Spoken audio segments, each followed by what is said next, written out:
Okay, let's rumble.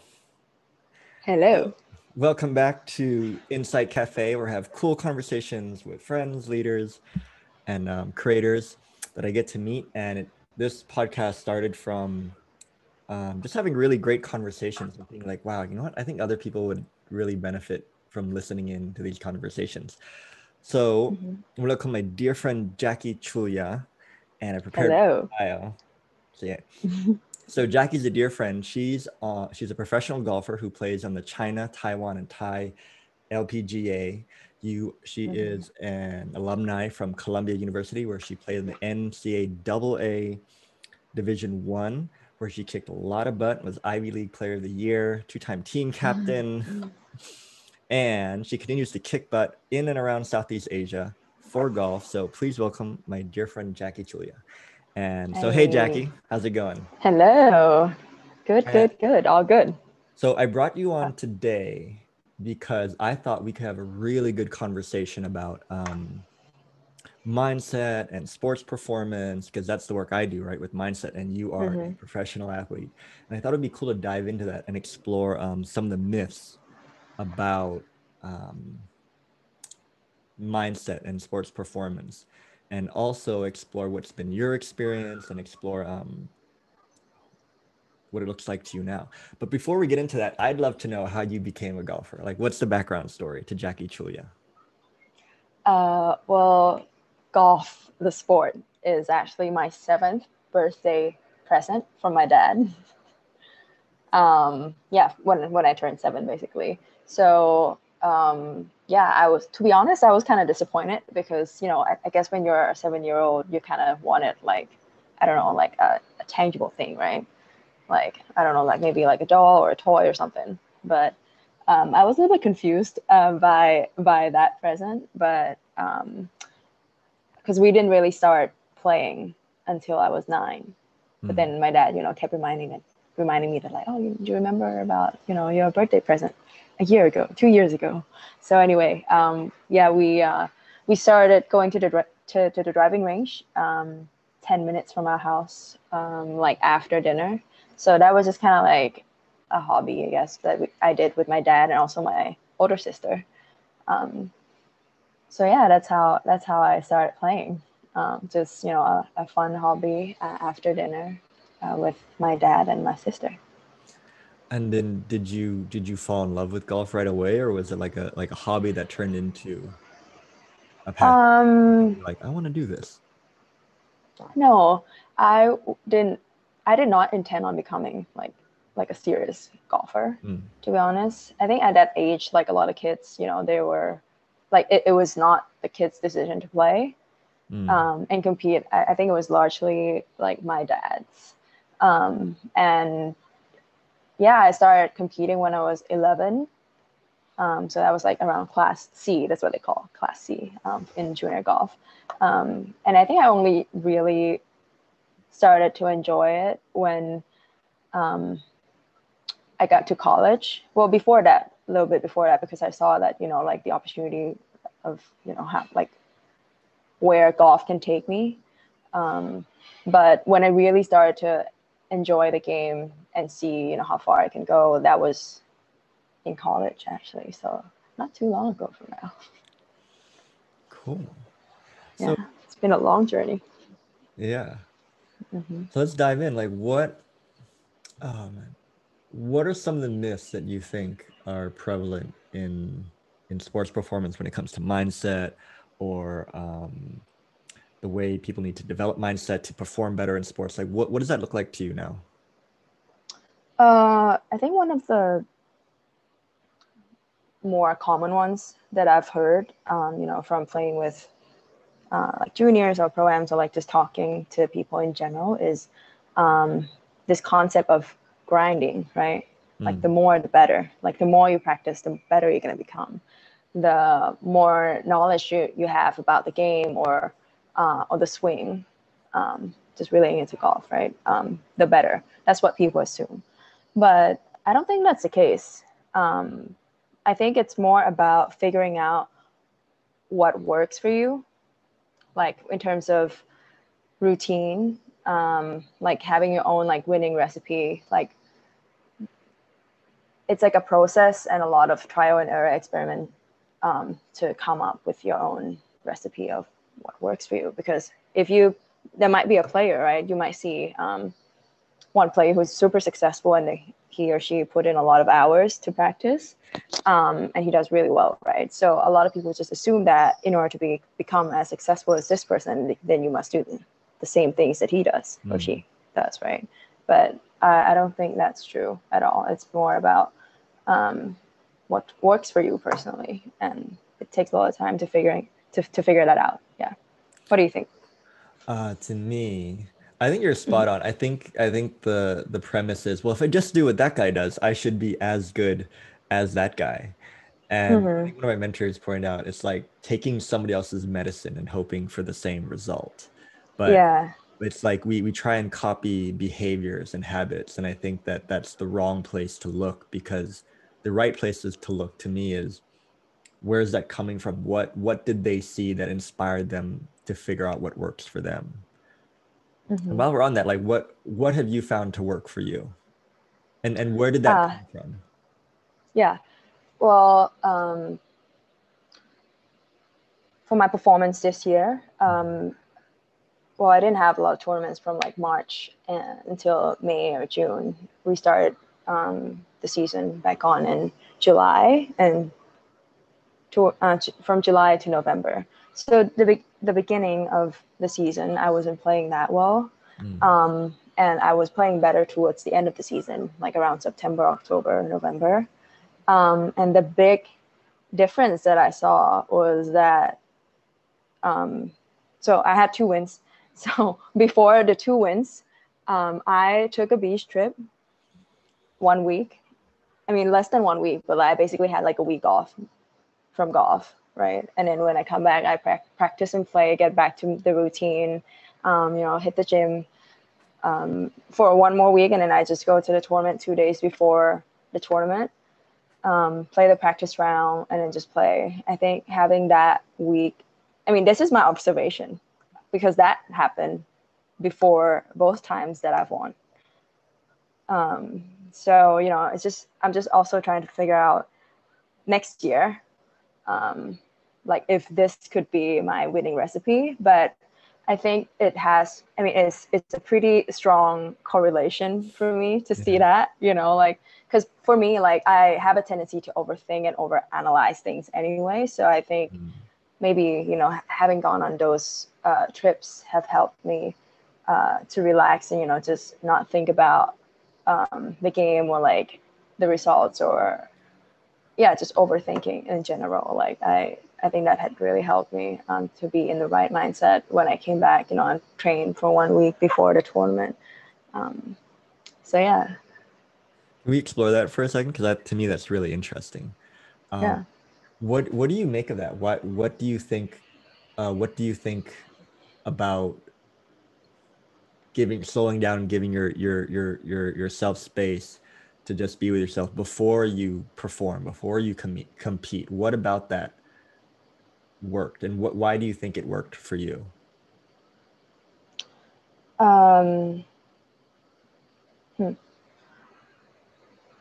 Well, I think it worked for me because this year I started reframing the meaning of competing for myself. So, I realized that at the end of the day, like golf is just going to be something that I do, right? It's not something that's going to completely define who I am as a person. So it's very important to me to be who I want to be, both on and off the course. And by that, I mean, when I go to a competition, I start to see competing as an opportunity to embody the qualities that I want to have. So I feel like even though I'm not practicing, during those trips that I took, I felt like I was still making progress, and I was still making sure to, work on myself and embody like those qualities that I want to have. Yeah. Does that make sense at yeah, all? well, I can reflect. What I heard in that was by taking these trips and giving yourself space, you allowed the insights to come to you that naturally helped you in your game, like redefining who you were. Like, I'm not just a golfer, I'm also Jackie Chulya, and redefining what competition means and to me. And I think without that space, we're so as athletes, I think, because I play taekwondo, I think we get so narrow. I don't know if narrow-minded is the right word, but just super focused, hyper focused on that goal, that medal, and that trophy, that we forget the results, right? the results, resorts orientated. We can talk about that too. We forget about all that other stuff that really allows us to do what we do, the space, the who we are, and the behind the scenes. That's really so. What other myths do you think are prevalent about sports performance meant for the mental game? I think I would say like confidence. Like people like to see confidence as something that's conditional on your achievements or your abilities. As in, like, they feel that they can only be confident when they have a better swing, when they have better technique, when they have won something. Yeah. Which I don't think is true at all. I feel like if you've never won before, how can you win if you're not confident, right? That's so tell me more. What does confidence look like to you? I think there are two layers to this, I guess. I mean, in general, if you want to talk about confidence, I think confidence to me is the self-perception, is something to do with like the big picture self-perception, right? Knowing that you can, like, believing in yourself, believing that you're talented and able and competent to achieve the goals that you want to achieve. That's one thing. But being confident in the moment when you're actually playing, I think, well, in golf, for me, that just means believing that your ball is going to the target, and that's it when you're over the ball. Yeah. So to what I heard from that is it's not conditional, like on an outside. It's more of an inside out game where it doesn't depend on outside conditions. You can show up, like confidence can come through you. Yeah, I think what I'm trying to say is, like, a lot of people feel that they don't want to be confident because they're being realistic about their game. As in, let's say, you know, recently played with a friend of mine who's not a pro. He said, like, oh, I mean, he has had some good holes, maybe like the 5-6 holes that he played, and then, you know, I complimented him on, oh, you're playing well, right? And then he's like, oh, you don't know me, the bad shots are gonna come. And I'm like, you know, like, I think in that way, like, I think he's just trying to be realistic about like his abilities, like in terms of like the score and like the stats and things like that. And I think a lot of people see that as an excuse for negative thinking. You know, like, it's like, oh, you know, I've been playing well, but like the next shot I'm probably gonna miss because this is who I am. Instead of thinking that, you know, on the flip side of that is, let's say if you're a basketball player, right, and you have like a 50% shooting percentage. And if you had missed the first one and the second one and the third one, I think a good shooter would think that, you know, the more I missed, then the odds are even more on my side for making the next one. If you get what I mean. Yeah, what I heard in that was, as long as confidence looks conditional to you on outside things, it's going to be a cat and mouse. It's going to forever be a cat and mouse game. When to me is, if you could just show up with nothing on your mind and do what you do, and other people are like, wow, like Jackie's really confident today, and when you're just playing your game.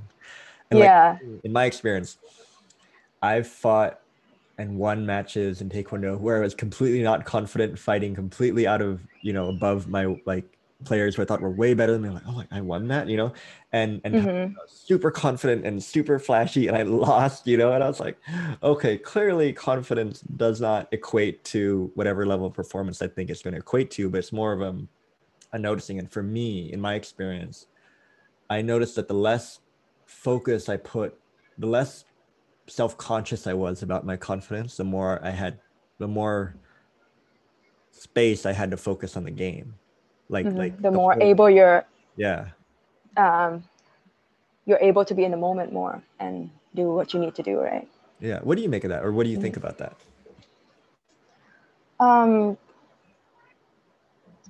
I think there's a fine line between being confident about your abilities and being confident that you're going to win, or being confident about the results. Because being confident about the results, which have not happened yet, distracts you from what you actually have to do in the moment when you're competing, when you're performing, right? But being confident about the task that you're about to do, that's a completely different thing. That's how I see it. I think that was probably relates to the example that you just gave about your match. Yeah. So if I could wrap that up in a bow for us, it would be the more focused you are on the task at hand, which is what wins the games anyways, right? The swing, the shoot, the kick, like that's what wins the games. And kind of less self-conscious about about yourself or about the whole thing, and just be really focused in the moment. Like that's a better place to look than trying to pump up your confidence before the game, right? Yeah. Also, I feel like with confidence, it's all, I think it's better to be kind of irrational and have a selective memory with the way you play, or like the way you perceive yourself, right? Because the alternative is what, being a realist. And I don't know, like I feel like it actually helps to be kind of irrational and have like a selective memory for your confidence long term. Yeah. All right. So what are some other myths that you think are prevalent in when we think about sports mindset or mental game for sports? There's some other myths. Or ones that you found not to be true for yourself.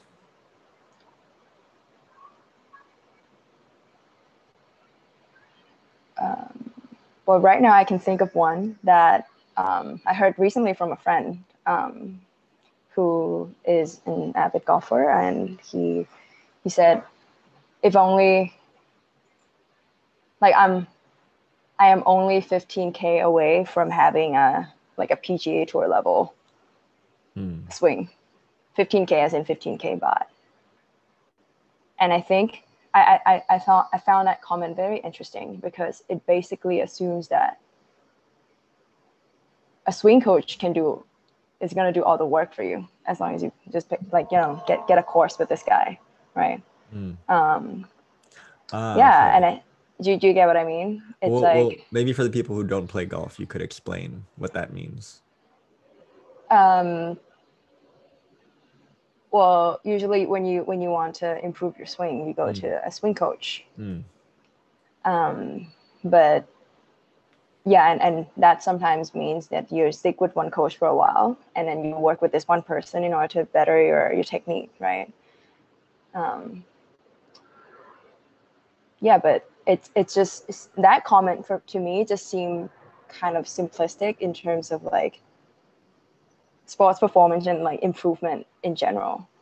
Like I feel like the work has to, you as a player has to be the one doing the work, rather than hoping that the swing coach is going to do the work for you, and you don't even know if the swing coach is right for you or not, you know. And I feel like for me as a professional golfer, like over time, different coaches are compatible to me at different stages of my game as well, you know.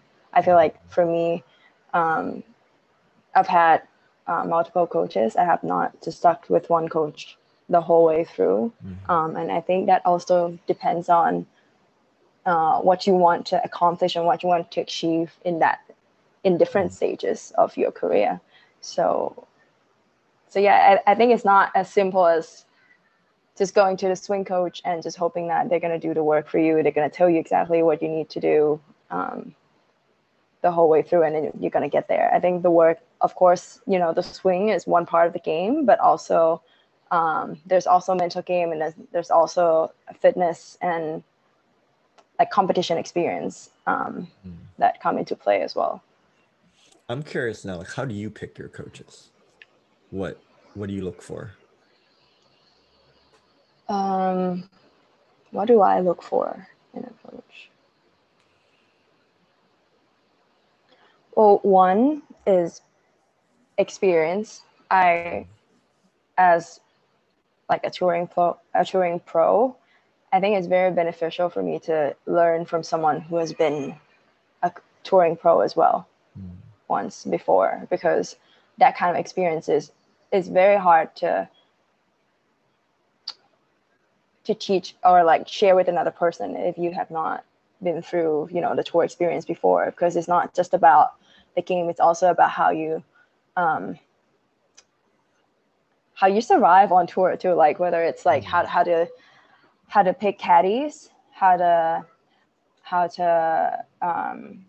form your own team, how to manage your relationships with other players on tour and things like that, you know. So there are other aspects of being an athlete rather than just, you know, playing the game, for sure. Like the life on tour, like the traveling, you know, like little tips like that my coach has given me is like bring your own pillow when you travel.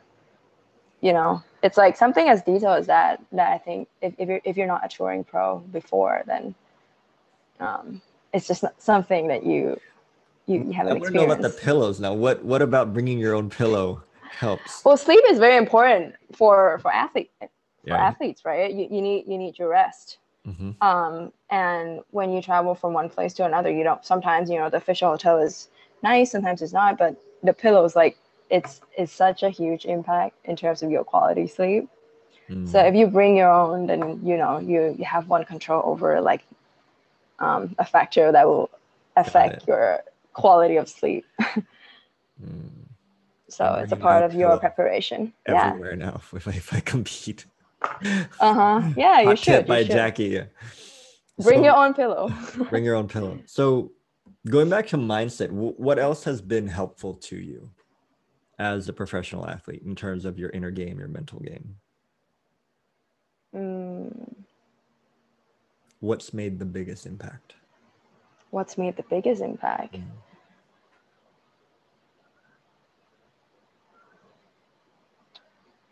I think what I said earlier about, you know, reframing how I view competitions, but also just to expand on that, I think knowing that for me, every tournament, this is kind of counterintuitive, but I remind myself that my goal is bigger than just to win this tournament. And I think that just takes a lot of pressure for me to feel like to feel this need that I need to win this tournament, or like, you know, finish like in the top 3 or something, because I feel like that by thinking in that way, it allows me to focus on the process of what I need to do rather than being so fixated on the result. What I mean is sometimes when you do the process correctly or the best you can, it doesn't always guarantee the results, right?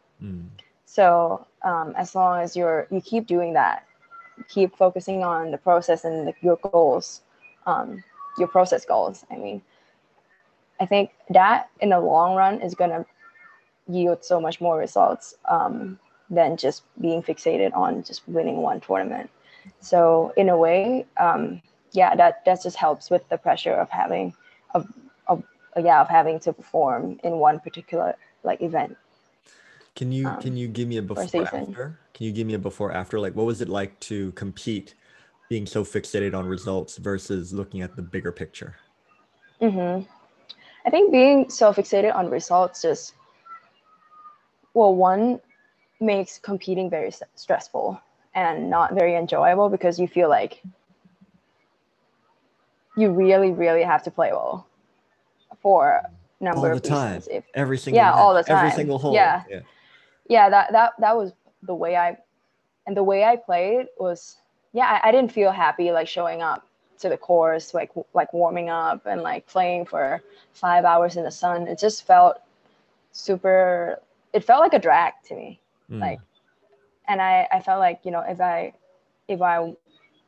wanted to succeed, then I don't think this is how I should be approaching the game. That's not the kind of frequency I want to live in. So yeah, and like it's just super stressful, like just going to on the trip, right? Like going to the tournament, playing the practice round, having that expectation with you like in the back of your mind the whole time. And let's say if you played the first round and you didn't do very well, then you feel like you kind of have to come back and make up for the first round, for the bad first round. And that's just extra pressure, like adding on to the next one. And it doesn't allow you to play freely. Yeah. So what I heard in that was how most athletes will try and make their game better to make those results better, right? Or like, I need to like swing harder or play better or get stronger. But what you did was you changed your approach. Like you changed the come from, where you put less pressure and stress on yourself to get those results and saw the bigger picture, which allowed you to enjoy the game more, to help you actually play better, right? And it's a Yeah. little counterintuitive based on what like in the mainstream, what they tell you to do, right? Yeah. Yeah. You have to play to win. I mean, Play of to course, win like all the you're time. still playing to win, but you can't control if you're going to win or not, because you can only control how you manage your emotions, your process, and you can't even control like the score that you're going to shoot, let alone the other people's scores, right? Yeah, I love how you said you can't control if you win or not, and that like goes against most, I'd say, mental performance inner game books. Where it's like, no, you have to focus on winning, you have to visualize it, and I can attest to Yeah. where actually it's true. You can't control. Oftentimes, you can't like you can't control the brackets, who you're gonna play. You might play the first seeded guy in the first Yeah. right, and get knocked out. You might have a shitty day. You might have forgotten your pillow. You know, like you might have gotten sick or you like injured yourself. Like so many, I think, variables we can't control that we try to control, that leads to a lot of inner stress and pressure, which ultimately affects results. But to me, I think if you when you change your come from and you actually enjoy the game, that's the secret driver that Yeah. can have a And big I think, impact on results.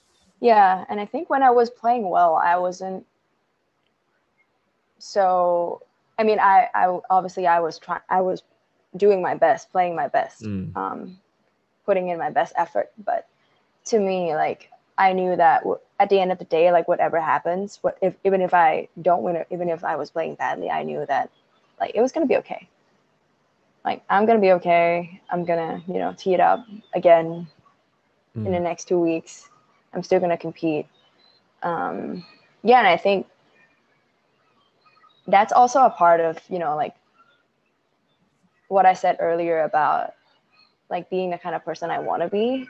And one of the things that I wanted to be this year was, you know, just being kind to myself, like just on and off the course.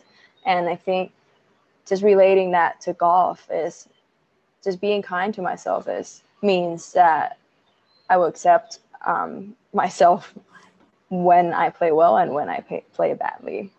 And I think just really embodying that just really helped, yeah, taking the pressure away. Because usually the pressure that I feel is the pressure that comes from myself rather than the competition.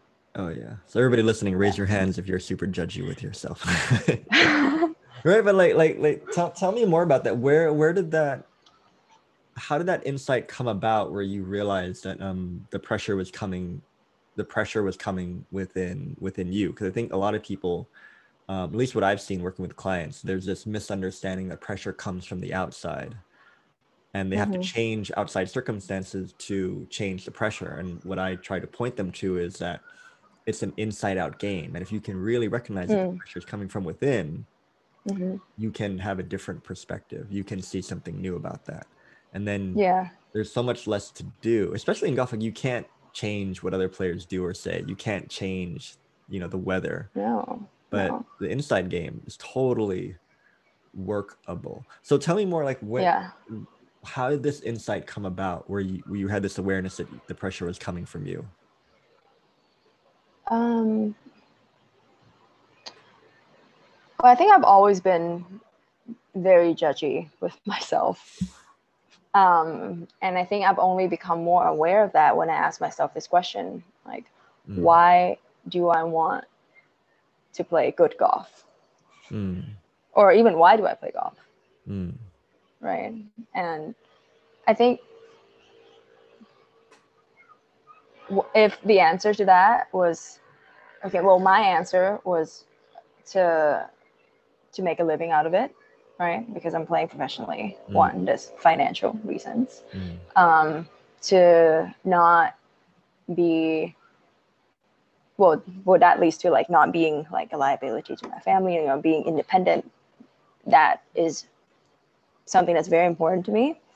And, or, you know, like if you want to prove to yourself that, you know, like you're a good golfer, or like prove to other people that you're like able and things like that. Like I think just dissecting that down, that the source of all of these reasons just come from fear and insecurities that comes from me.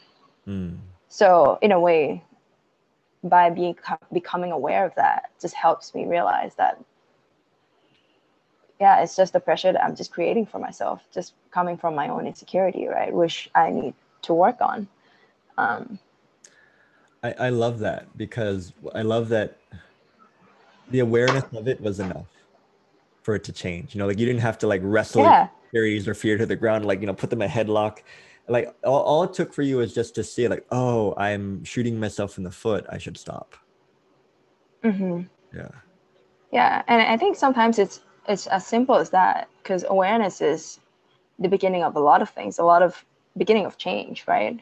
And yeah, sometimes it's the work is just becoming aware and noticing, and like observing, like asking yourself questions and things like that, and like really understanding the way you're operating.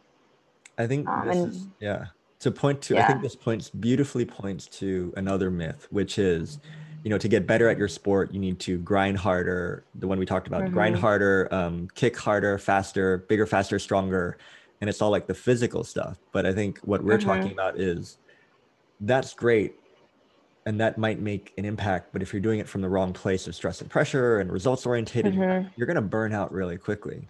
And what I'm seeing from this conversation is, there's a wealth of work that can be done in the inner game, or not even a wealth of work, just a seeing, an awareness of the way you operate and how that can open up space on how you play. I think for me, like having competed at the Thai national games for 𝗏𝗏𝗏 province or Nakhon Sawan province, I remember, because I was getting older, like I think when I was playing for Nakhon Sawan, I think at the Chiang Rai games, like I kind of stopped caring how I was gonna do, you know what I mean? I was like, I was just there to enjoy the games and just be a part of something that was bigger than me. And funny enough, when I wasn't so serious, when I didn't take myself or the sport so seriously, I played really well and I got like a bronze medal. Whereas every other time I'd gone to the Thai National Olympics and I took it super seriously, this is my chance, this is my one ticket, I played terribly. And it pissed me off so much, because I was like, oh, this is it, you know, like just don't take it seriously. And it was fascinating to me. And I kind of see that in you too. Sharing. What do you make of that? What do you make of how the inner game has such an impact on the outer game? Well, I think the inner game is always intertwined with the outer game. I think the way you perceive, you see yourself on and off the course, like is very connected. And I think just relating back to like the routine that I mentioned earlier about, you know, when I took those trips, like I think I had time to actually, you know, be more connected with myself and know like, like to really work on myself as well. And I felt like even though I wasn't, you know, hitting balls and going to the gym, I felt like that work that I was doing was also as valuable, if not more, than you know, doing like the usual like traditional way of training, right? Of like, you know, like getting your techniques right, doing this and that. But I think for me, like the inner game is super important long term, and it's super connected to the outer game, as you said.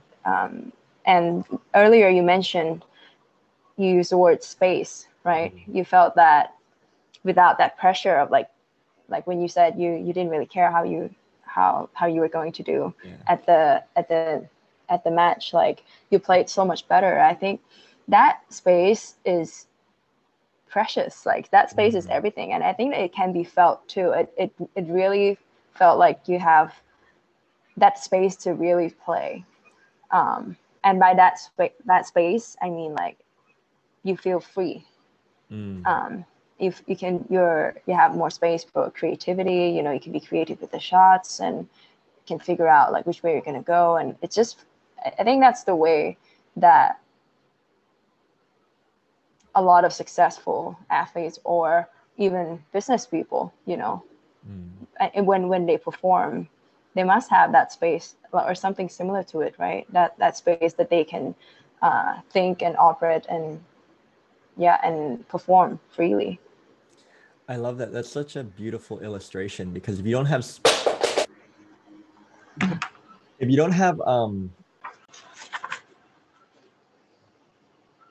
Wait, 𝐁𝐿, I can't hear you. I cannot hear you. Nope, still. All right. Okay, I can hear you now. Okay, good. All right. Maybe it's a signal. Okay. So let me turn on the light real quick. It's just getting dark. Sorry. Okay, all good. There we go. So I was gonna say how it's such, if you think of just the imagery of space, and sports by nature is a physical thing where you need space, right? So how can you expect to play at your best when the inner space within you is so closed off and like, you know, squished?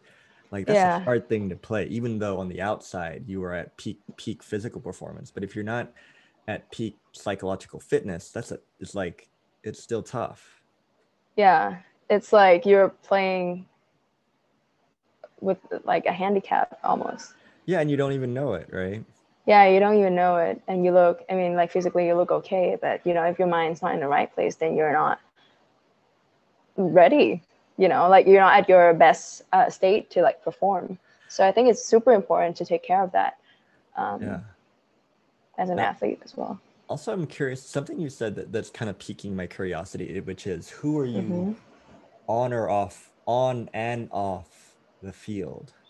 And I guess what I'm curious about is for you to speak more to that. Like, what do you mean, like your ways of being on and off the field? I mean, but what I mean by that is, well, recently I kind of did a lot of reframing in, you know, the way, well, I asked myself like what would make me happy, right? It's like it's like a big question. And well, the before picture was, I felt like my happiness had to be conditioned on a lot of things, you know, like the results on the golf course, or if I had a certain amount of money in my bank account, or, you know, it's just a lot of things that are conditional to things I cannot control. And I think for me, just making that switch from having happiness being conditional on all those things to being more related to who I want to be. You know, like knowing that my worth comes from who I choose to be every day. And then I would, you know, start listing out like the qualities of the person I want to be. And I start embracing all those things every day. And then I felt like, you know, now, today, in this moment, I feel happy because I am everything that I want to be. Because a lot of time, especially for like athletes, you know, when you have like certain goals, and like for me, like a lot, like would be to play on the LPGA tour, or like for you would be to win the gold medal, right? It feels like you're always reaching out for something. You're always hoping that one day when you get there, then you'll be happy. Yeah. But it's it takes like a long journey, right, to get there. And if the whole journey, I feel like if I can't be happy with the whole journey and like each day to day, then I don't know if it's even worth it, right? At the end of the day, a gold medal when you win that day, right? The next meet, you're not a winner anymore. I mean, you're a winner like in the last meet, but then you start from the same place as everyone else. Well, actually, Again. to share, in speaking with a lot of Mm-hmm. Thai national Taekwondo players, just interviewing them and talking to them, right? Like on the field. Mm-hmm. They said how winning the Thai national championship or being in the Thai national team put even more pressure on them to perform, because now they have a title, and now they're in the spotlight, and now Mm-hmm. they have to be good, Mm-hmm. and they're not allowed to have shitty days, and how Mm-hmm. it became an extra thing they had to deal with, whereas before they just had fun and they were just more enjoying. Mm-hmm. They just played. They had to evolve and kind of see through that extra layer of pressure. And Mm-hmm. I'd say you're right. You're spot on, because I've won thing like, like won medals and lost medals, and even when I win, like I'm happy for about a day, and then I'm like, okay, cool. Now I have to prepare for the next one, and then my happiness is like Right? is being put on that future thing. And now Yeah. speaking to you, it's true. Where it's like, why can't I just be happy now and enjoy that journey, enjoy the trainings as much as Yeah. yeah. Yeah. I mean, as cliche as it sounds, it's like if you win, you're like happy for, I don't know, a day or two or a week Yeah. or so, right? But what if you can be happy every single day because you're getting to do what you want to do, you getting to be the person you want to be every single day? Then I think that's super satisfying. Could you share your own experience of what that was like when you won something, and then it like the high wasn't as lasting as you would hope it would be, for reference? I'm not really saying that the high wasn't as high as I had hoped it Yeah. would be. I think my point was a little bit more Or like, when did like you begin I to was see it differently? when I started to see that, well, my happiness and my worth comes from who I choose to be, rather than winning, rather than the trophies, or the like the outside accomplishments that I would hope to achieve. Yeah, I think that was the big shift for me, and then it really allowed me to enjoy going on tournament trips, enjoy playing the practice round, enjoy being in the sun, enjoy doing the work. It just makes the whole lifestyle, I guess, a lot more enjoyable. And on top of that, I feel like every single day I'm making progress on my, like, personally and also like professionally, as in golf. Yeah. Cool. So that's a super good feeling. So I want to respect your time, because we're coming up on the hour. If you could give a gift as an insight to athletes or people who are listening, what kind of gift would you give as an insight, an idea, something to think about? What would you give?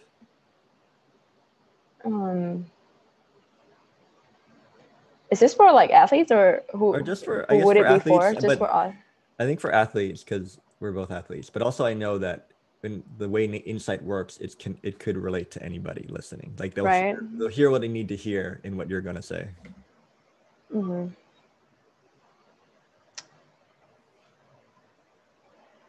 I think being okay with where you are in life and how you feel in each day, and just really coming to accept yourself for that in each day, is super important to your growth personally and also professionally. I think for me, that was a big change. That really helped me to just being okay with where you are, like being really okay with it. Not to say, oh, like, oh, I'm okay, but like just really tuning into yourself and like, I'm actually really happy with where I'm at. Yes, I am doing work. Yes, I am, doing the work to get better, but I'm actually really enjoying where I'm at. I think if a lot of people can do that, I think that will make their day to day just a lot more enjoyable and productive. And yeah, that's it. That's all I want to give. All right. Just self-acceptance, I guess. That's awesome. I really resonate with that. I think even me, I still get caught up in thinking I should be somewhere else rather than where I am, and being really self-judgy. So that's really helpful, and thank you for sharing that. So lastly, I'm glad. where can we hang out with you? Where can we find you? What are you up to that you want us to know about? Well, I hang out at Tanah City a lot. That's where I play and practice. Tanah City Country Club, Bang Nashrat, kilometer 15. So like not far from Suvarnabhumi. That's where I hang out. Well, you can find me on Instagram at 𝐷𝐿𝐼, one word. And also my Facebook page, also at 𝐷𝐿𝐼. All right. Well, thank you so much for hanging out with me and sharing your wisdom. Thank you. I really enjoyed this conversation. I loved all things you pointed out about performance and mindset, and about the inner game you talked about. I think that's so valuable, and it's going to be really valuable to everybody who listens. All right. So I will see you later. Thank you so much. Okay. See you later. Bye, Jackie. Bye.